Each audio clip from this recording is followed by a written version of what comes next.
ছন্দে ছন্দে হিসাব বিজ্ঞান অর্জন করি প্রকৃত জ্ঞান। ব্যয় সম্পদ আদায় চিনতে পারলে কে ঠেকায়। হিসাব বিজ্ঞানের প্রিয় শিক্ষার্থী বন্ধুরা, আশা করি সকলেই ভালো আছো তোমরা। হিসাব বিজ্ঞানের প্রকৃত বিশুদ্ধ জ্ঞানের জগতে আমি রিয়াজউদ্দিন তোমাদের সবাইকে জানাই সুস্বাগত।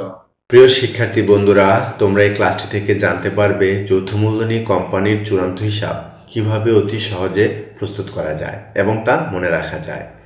এই যৌথ মূলধনী কোম্পানির চূড়ান্ত হিসাব আর কিন্তু এখন নেই, কিন্তু যারা এখনও টেকনিক্যাল লাইনে পড়াশোনা করে, ডিপ্লোমা বা বিভিন্ন ইঞ্জিনিয়ারিং ডিগ্রি নেয়, তাদেরও কিন্তু কিছু না কিছু হিসাব বিজ্ঞান শিখতে হয়। আর সেই টেকনিক্যাল লাইনের শিক্ষার্থীদের এখনও চূড়ান্ত হিসাবই প্রস্তুত করতে হয়। এমনই বেশ কিছু শিক্ষার্থী আমার চ্যানেলের নিয়মিত দর্শক, তারা আমাকে খুব করে অনুরোধ করেছেন, স্যার এই চূড়ান্ত হিসাব নিয়ে আমাদেরকে একটা ক্লাস দেন। তাদের অনুরোধ রাখতে গিয়েই আমি এই লেকচারটি বানালাম। আশা করি তাদের সহ সবার উপকারে আসবে। তাহলে চলার সময় নষ্ট না করে আমরা জেনে নিই যৌথ মূলধনী কোম্পানির চূড়ান্ত হিসাব কিভাবে প্রস্তুত করতে হয়। তো শিক্ষার্থী বন্ধুরা, আমরা প্রথমে জানবো প্রশ্নে কি থাকবে আর আমাকে কি করতে হবে। প্রশ্নে অলওয়েজ থাকবে একটি রেওয়ামিল ও কিছু সমন্বয়, হোক সেটা যৌথ মূলধনী কোম্পানির চূড়ান্ত হিসাব, হোক সেটা এক মালিকানা প্রতিষ্ঠানের চূড়ান্ত হিসাব, হোক সেটা আর্থিক বিবরণী বর্তমানের। অলওয়েজ একটি রেওয়ামিল থাকবে, কিছু সমন্বয় থাকবে। এই রেওয়ামিল ও সমন্বয় থেকে যদি এক মালিকানা প্রতিষ্ঠানের চূড়ান্ত হিসাব আমরা প্রস্তুত করতে চাই, তাহলে এই তিনটি, আর এই তিনটির পাশাপাশি যদি সেটা যৌথ মূলধনী কোম্পানির চূড়ান্ত হিসাব হয় আরও একটি, কি সেটা চলো দেখি। ক্রয় বিক্রয় হিসাব, লাভ লোকসান হিসাব এখানে আছে, এই যে এটা লাভ লোকসান আবন্টন হিসাব, আর সর্বশেষ উদ্বৃত্তপত্র। তার মানে এক মালিকানা প্রতিষ্ঠানের চেয়ে যৌথ মূলধনী কোম্পানিতে একটি আইটেম শুধু বাড়ে, সেটা হলো লাভ লোকসান আবন্টন হিসাব।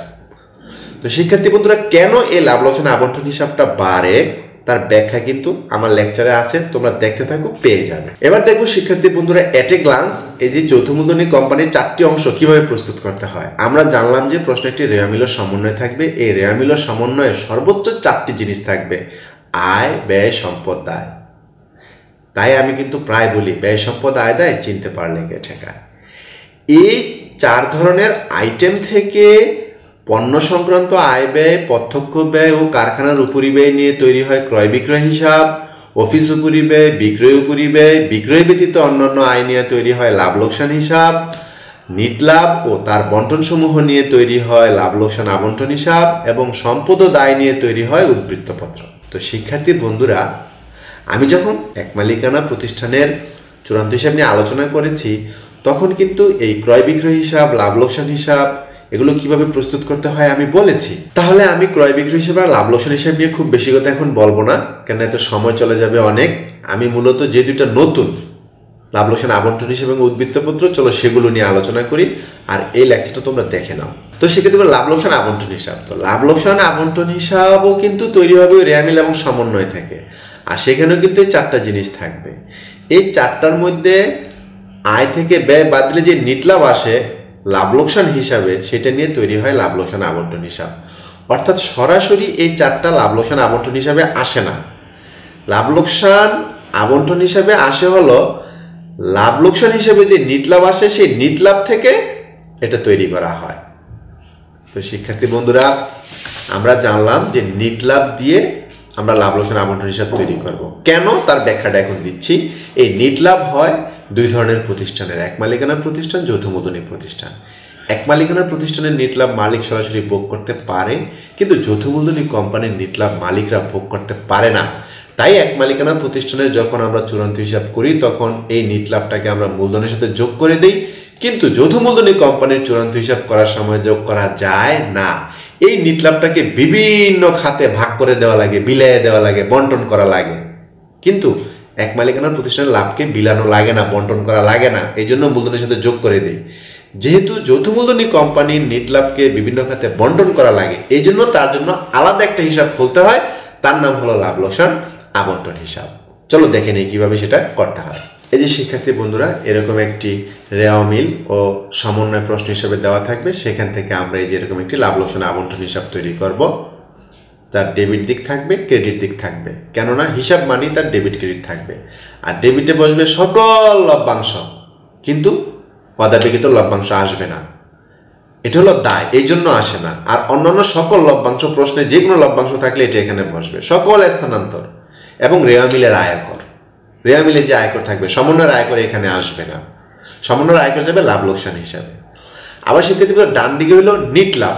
প্রশ্নে একটা নিট লাভ দেওয়া থাকবে, এই যে এরকম বলা থাকবে যে লাভ লোকসান আবন্টন হিসাবের উদ্বৃত্ত, প্রশ্নে রেওয়া মিলে দেওয়া থাকবে, এখানে আছে সংরক্ষিত আয়ের উদ্বৃত্ত। এটা হলো নতুন সিস্টেমে আর্থিক বিবরণীর ক্ষেত্রে, কিন্তু চূড়ান্ত হিসাবের ক্ষেত্রে এটার নামেই বলা থাকবে লাভ লোকসান আবন্টন হিসাবের উদ্বৃত্ত, সেটা এখানে আসবে। এবং নিট লাভ বর্তমান বছর, এই বর্তমান বছরে লাভ লোকসান হিসাবে যে লাভটা হবে সেই লাভটা এখানে বসাবো, আর রেওয়া মিলে যে আয়কর সঞ্চিতি থাকবে সেটা এখানে বসাবো।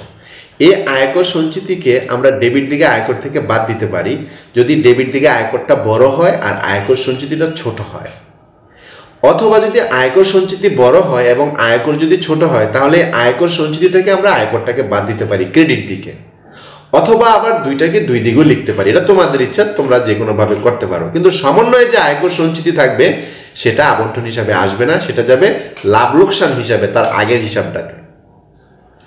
পাশাপাশি শিক্ষার্থী বন্ধুরা, এই লাভ লোকসান আবন্টন হিসাবে ক্রেডিটে আরও একটা গুরুত্বপূর্ণ আইটেম বসে, যে কোনো তহবিল থেকে স্থানান্তর, যেমন বলো ত্রাণ তহবিল থেকে স্থানান্তর বা বৃত্তি তহবিল থেকে স্থানান্তর, এরকম যে কোনো স্থানান্তর, তহবিল থেকে স্থানান্তর, তাহলে এটা এখানে আসবে। এখানেও একটা স্থানান্তর আছে, দুই স্থানান্তরের পার্থক্য হলো, এটা হলো তহবিলের মধ্যে স্থানান্তর, যে ত্রাণ তহবিলে স্থানান্তর করলাম মানে তহবিল বাড়াইলাম, আর এই স্থানান্তর হলো তহবিল থেকে স্থানান্তর মানে তহবিল বিলিয়ে দিলাম, ত্রাণ দিয়ে দিলাম, ত্রাণ তহবিল থেকে ত্রাণ দিয়ে দিলাম, বৃত্তি তহবিল থেকে বৃত্তি দিয়ে দিলাম, এরকম তহবিল বিলিয়ে দিলে তহবিল থেকে স্থানান্তর হইলে ক্রেডিট দিকে আসবে লাভ লোকসান আবন্টন হিসাবে। কিন্তু তহবিলে যদি স্থানান্তর করি সেটা আবার আসবে ডেবিট দিকে। এবার দেখবো আমরা শিক্ষার্থী বন্ধুরা যৌথ মূলধনী কোম্পানির উদ্বৃত্তপত্র কিভাবে প্রস্তুত করতে হয়। প্রশ্নে একটি রেওয়া মিলের সমন্বয় থাকবে, সেখানে সর্বোচ্চ 4টি জিনিস থাকবে, আয় ব্যয় সম্পদ দায়। এখান থেকে সম্পদ আর দায়গুলো নিয়ে আমরা উদ্বৃত্তপত্র বানাবো, অর্থাৎ আয় ব্যয় এখানে আসবে না। তো উদ্বৃত্তপত্র বানানোর ক্ষেত্রে বামে আমরা সকল দায়গুলোকে বসাবো, ডানে সকল সম্পদগুলোকে বসাবো। আর এই সম্পদ আর দায়গুলো হবে অবশ্যই যাদের বয়স 1 বছর বা 12 মাসের বেশি, সেরকম সম্পদ আর দায়গুলি কিন্তু উদ্বৃত্তপত্রে আসবে। আর যেহেতু এটা যৌথ মূলধনী কোম্পানির উদ্বৃত্তপত্র, পাশাপাশি আরেকটা জিনিস করতে হবে, সেটা হলো শ্রেণীবিভাগ শ্রেণীবিভাগ শ্রেণীবিভাগ, অর্থাৎ সম্পদ আর দায়গুলোকে শ্রেণীবিভাগ করে বসাতে হবে। এইভাবে গদবাদা বসাইলে হবে না এক মালিকানা প্রতিষ্ঠানের মতো। তাহলে চলো কিরকম সেটার চেহারাটা আমরা চেহারাটা দেখে নিই। এই যে শিক্ষার্থী বন্ধু, এরকম একটা প্রশ্ন, আর প্রশ্ন থেকে এই যে এরকম একটা আমরা উদ্বৃত্তপত্র বানাবো। দেখো দায়ের শ্রেণীবিভাগ, এখানে শেয়ার মূলধন 1 নম্বরে থাকবে, তারপরে রিজার্ভ উদ্বৃত্তগুলো থাকবে, দীর্ঘমেয়াদী ঋণ থাকবে, তারপর চলতি দায় শিরোনামে সকল চলতি দায় বসবে আর সম্ভাব্য দায় বসবে। আবার ডান দিকেও 5টা আইটেম, স্থায়ী সম্পদ শিরোনাম বানায় সকল স্থায়ী সম্পদ, তারপর বিনিয়োগ, তারপরে চলতি সম্পদ, তারপরে অদৃশ্যমান সম্পদ বা ভুয়া সম্পদ বা অসমন্বয়কৃত ব্যয়, তারপর হলো সম্ভাব্য সম্পদ। এইভাবে শ্রেণীবিন্যাস করে করে করে করে বসাতে হবে। স্থায়ী সম্পদের আন্ডারে যত স্থায়ী সম্পদ প্রশ্নে থাকবে সবগুলো এখানে বসবে, আবার চলতি সম্পদের নিচে প্রশ্নে যত চলতি সম্পদ থাকবে সেগুলো বসবে।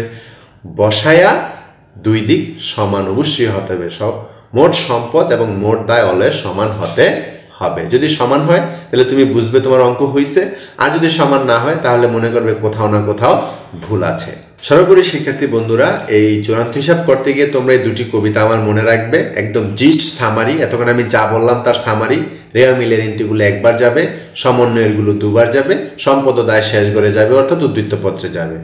আর সমন্বয়ে যত বকেয়া থাকবে যোগ হবে, যত অগ্রিম থাকবে বিয়োগ হবে। আর যে সকল সমন্বয়গুলো দ্বারা বাড়বে বুঝাবে যোগ হবে, যে সকল সমন্বয়গুলো দ্বারা কমবে বুঝাবে বিয়োগ হবে। এগুলোর ব্যাখ্যা জানতে আমার চ্যানেলে ক্লাস আছে, আমি ভিডিও ডেসক্রিপশনে দিয়ে দিব, তোমরা দেখো, তাহলে তোমাদের ধারণাটা স্বচ্ছ পরিষ্কার হয়ে যাবে, তোমরা সহজেই চূড়ান্ত হিসাব প্রস্তুত করতে পারবে। ধন্যবাদ প্রিয় শিক্ষার্থী বন্ধুরা, আশা করি তোমরা অত্যন্ত তথ্য নির্ভর এবং বিশেষ কৌশল নির্ভর ও বিস্তারিত ব্যাখ্যা বিশ্লেষণমূলক এই ক্লাসটি থেকে ব্যাপক উপকৃত হয়েছে। তাই অনুরূপ ক্লাস পেতে, শুনতে, পয়েন্ট অফ অ্যাকাউন্টিং এর পরবর্তী ক্লাসগুলো দেখার আমন্ত্রণ জানিয়ে তোমাদের সবার সুস্বাস্থ্য কামনা করে আজকের মতো এখানে বিদায়। আল্লাহ হাফেজ।